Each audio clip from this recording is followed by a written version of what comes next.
이 양반이 다시 나타난 것은 사건 발생 일주일째쯤 되는 날이었습니다. 서울 방화동 한 가정집에서였습니다.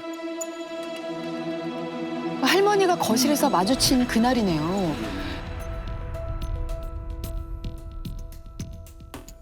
그런데 그거 어떻게 들어온 거예요? 그 집이 연립주택 2층이었는데요. 중간 방 창문에 창살이 없고 언덕길에 위치해 있어서 그 창문으로 들어온 겁니다.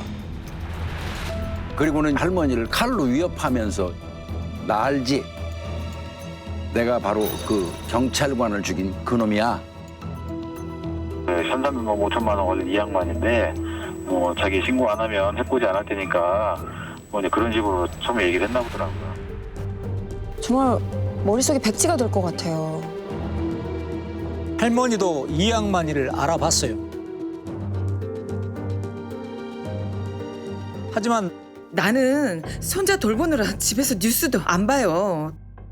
이러면서 아무것도 모르는 것처럼 행동했습니다. 와, 기지를 발휘했구나. 나도 당신만한 아들이 있어요. 절대로 경찰에 신고 안 할 테니까 걱정하지 말아요. 라고 하면서 안심을 시켰습니다. 그리고 이렇게 물어봅니다. 마침 육수 만들어 놓은 게 있는데 국수 삶아줄까요?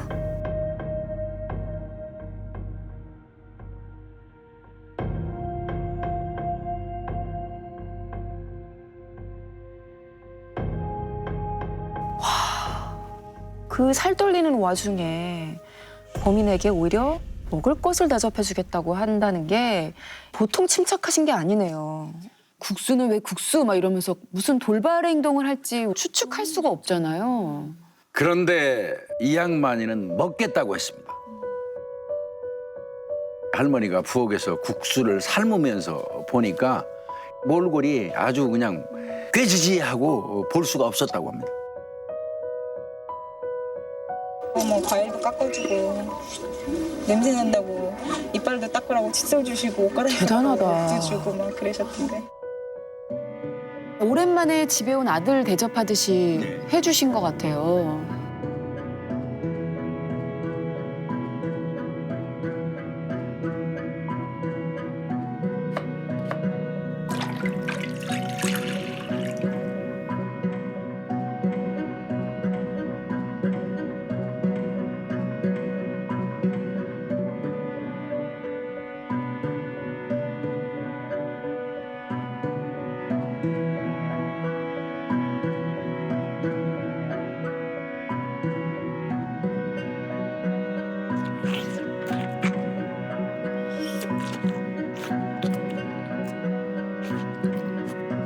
이 양반은 4살 손자에게 13,000원을 줬습니다. 뭐 국수값을 준 건가? 나는 이제 죽을 놈이니까 필요 없다. 그리고 나선 속마음을 털어놓기 시작합니다. 자신을 신고한 그 여자를 내가 진심으로 사랑했다. 그런데 그 여성이 나를 배신해서 폭행하게 된 것이다. 경찰하고 마주쳤을 때 나도 모르게 칼을 휘둘렀을 뿐 죽이려는 의도는 전혀 없었다.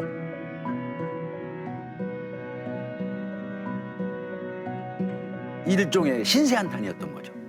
비겁한 변명 아닙니까? 형사 두 분을 살해를 한 상황이잖아요. 차분하게 듣고 계시는 할머니도 참 대단하시다, 정말 용감하시다라는 생각이 드는데 그동안 대체 어디에서 숨어 지냈던 거예요? 낮에는 야산에 숨어서 잠을 자고 밤이 되면 산에서 내려와 가지고 공원 자판기가 있는 음료수로 배를 채웠다고 합니다. 그러다가 배가 너무 고파서 차를 몰고 나왔는데 차 연료가 떨어지는 바람에 가정집으로 들어가야겠다고 생각했다고 합니다.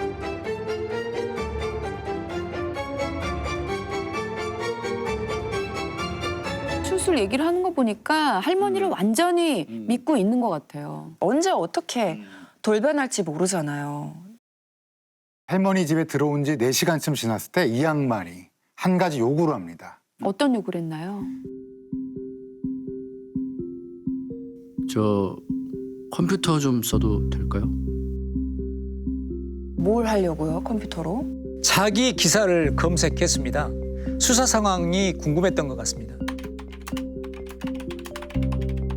할머니는 이 양반에게 또 이렇게 물어봐요. 나는 청소 좀 해도 될까요?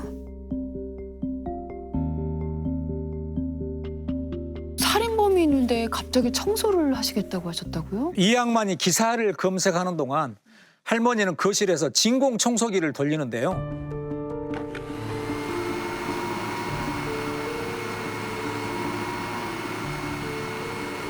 잠시 후 진공 청소기를 끄지 않고 바닥에 살며시 내려놓습니다. 계속 뭉닝거리잖아요. 소리가 나니까 재빨리 안방으로 들어가서 큰아들에게 전화를 한 것입니다.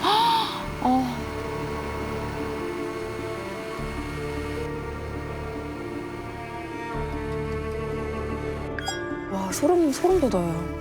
그 경찰관 2명 찔러 죽인 사람 우리 집에 와 있다고 나보고 빨리 오라고 방안으로 오는 길에 바로 112에 신고를 하고. 근데 할머니 진짜 대단하시네요. 신고한 지 한 5분 정도 만에 인근 지구대 경찰관들이 집 근처에 도착을 했습니다. 이때 이 할머니가 조용히 움직입니다. 살금살금.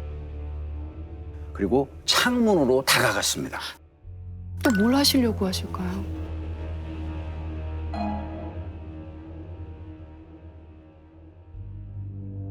신고자 어머니께서 베란다 창문을 통해서 그 조용히 하라는 얘기와 함께 그 손짓을 사인을 다 주. 작전을 지시하는 것까지도 하시는 거거든요. 정말 존경스럽네요. 어린 손자를 보호해야겠다라는 마음이 컸기 때문에 정신 진짜 바짝 차리고 그런 용기를 낼 수 있었던 것 같아요. 경찰은 할머니가 미리 열어놓은 창문과 출입문 양쪽으로 들어갈 준비를 하고 있었습니다. 네. 바로 그때 할머니가 손자를 안고 재빨리 움직입니다. 화장실로 들어갔습니다. 그리고 딸깍 문을 잠궈버립니다. 와, 잘하셨다. 이 양반은 모르고 있었나요? 화장실 문을 두드리면서 빨리 나오라고 소리쳤습니다. 너무 무서울 것 같아요. 문을 부시고 들어오면 어떻게 너무 무서운 상황일 것 같은데. 문 안 열어주니까 이 양반이는 갑자기 안방으로 들어가서 칼을 잡습니다.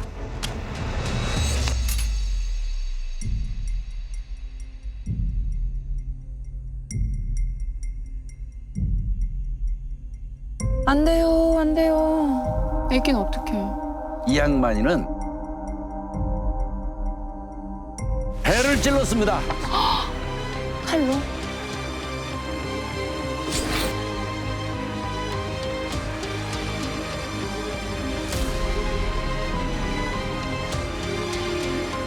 자연. 네, 그렇습니다. 그와 동시에 경찰은 할머니가 미리 열어놓은 창문으로 들어와서 이 양반을 제지하고 체포한 겁니다.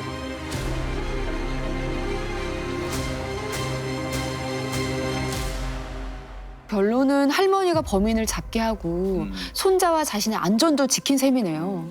굉장히 교활하고 냉철하게 도주 행각을 벌이던 사람인데 이 할머니의 집에서만큼은 또 허무하게 자기 자신을 내려놓고 잡힌 거네요. 이 양반은 이 집에서 또 한 번 자신의 어린 시절을 재경험하게 됩니다. 하지만 그 경험의 내용은 정반대죠. 할머님이 손자가 있긴 했지만 나이는 40대였거든요. 어린 시절 자신을 버리고 떠났던 그 엄마가 지금의 할머니랑 비슷한 나이였던 거네요. 모성에 대한 갈구와 집착이 있다는 이야기는 달리 표현하면 모성의 따뜻함을 경험해봤다는 의미이기도 합니다. 그런데 엄마가 자신을 떠나간 시기와 나이대가 비슷한 여성이 따뜻한 국수를 말아주겠다며 자신을 달래주니까 과거 엄마와 함께 했던 시간으로 되돌아온 것 같은 느낌이 들면서 위로와 위안이 채워진 거죠. 일주일 동안 산에서 쫄쫄 굶다가 내려왔는데 국수 삶아줄까요? 했으니까 얼마나 더 고맙게 느껴지면서 무장해제가 됐을까요? 경찰관 살해용의자 이항만이 어제 검거됐는데 검거 과정에서 자해를 해서 어젯밤 수술을 받았습니다. 지금 상태는 어떤지 중계차로 병원을 연결해서 자세히 알아봅니다. 병원에 중계차까지 지금 상태는 보냈어요. 어떻습니까? 네, 경찰관 살해용의자 이항만은 어제 이곳 이대 목동병원에서 1시간 반에 걸친 외과 수술을 마친 뒤 지금은 중환자실에 옮겨져 있는 상태입니다. 하지만 상처가 깊지 않아 그 생명에는 지장이 없는 것으로 알려지고 있습니다. 누구는 지금 이 세상에 없는데 이 사람은 병원에서 치료를 받고 있는 모습을 또 보는 게 너무 힘드셨을 것 같아요. 우측에서 계속 지켜보고 있었는데요. 몸집이 크지도 않고 흉악하게 생기지도 않았습니다. 너무나 평범한 모습이더라고요. 그런 생각을 하면서 쳐다보는데 뭔가 눈에 띄는 게 있었습니다. 뭐가 눈에 띄었어요?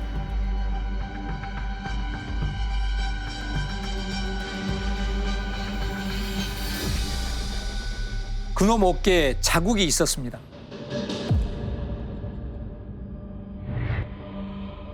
이게 무슨 자국이죠? 뭐 멍이인가? 이빨 자국이었습니다. 처음에는 이게 왜 생겼는지 몰랐습니다. 그런데 나중에 이재현 순경이 칼 맞으면서도 범인을 껴안고 있었다는 이야기를 듣고 그제야 알 수 있었습니다. 이순경이 이양만의 허리를 양손으로 잡고 있었기 때문에 그 어깨를 입으로 물 수 있는 상황이 되지 않았습니까? 그 장면과 이빨 자국이 겹쳤습니다. 이순경님께서 정말 마지막까지 범인을 잡고 계셨던 거잖아요. 양손으로는 범인을 결박하고 있으니까 할 수 있는 유일하고 최후의 수단이었던 게 자신의 이를 사용하는 거였다는 거잖아요. 왜 그런 상황에서도 끝까지 이 양반을 놓지 않았을까요? 형사니까요. 간단하죠. 선배가 칼에 찔려서 옆에 쓰러져 있는 상황이었기 때문에 무슨 일이 있어도 범인을 잡아야겠다고 생각했을 겁니다.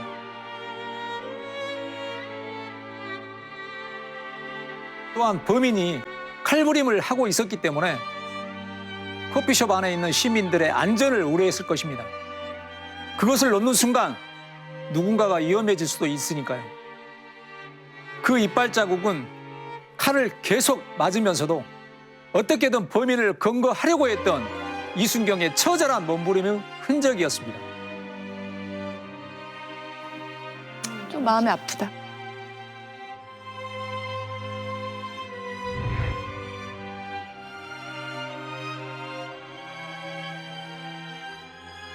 이 양반은 수술을 받고 깨어나서 이렇게 말했습니다. 나를 죽게 내버려 두지 왜 살렸냐.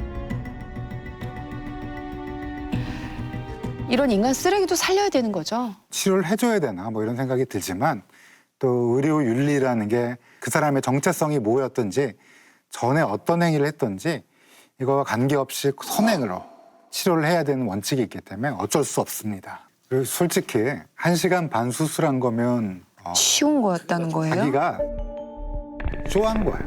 저는 그렇게 생각해요. 1심에서 사형 선고를 받았는데 최종 판결은 무기징역이었습니다. 계획범죄로 본 1심과 달리 2심 재판부는 사전에 계획하거나 의도한 범행이 아니라고 판단했고요. 아직 교화, 개선의 가능성이 남아있다고 봤습니다. 이 양만이가 도주해서 타고 다니던 차 안에서 메모지 한 장이 발견이 됐는데요. 이런 내용이 적혀 있었습니다. 함정 수사를 통해 작은 일을 크게 만든 경찰이 너무도 밉다. 뭐라고?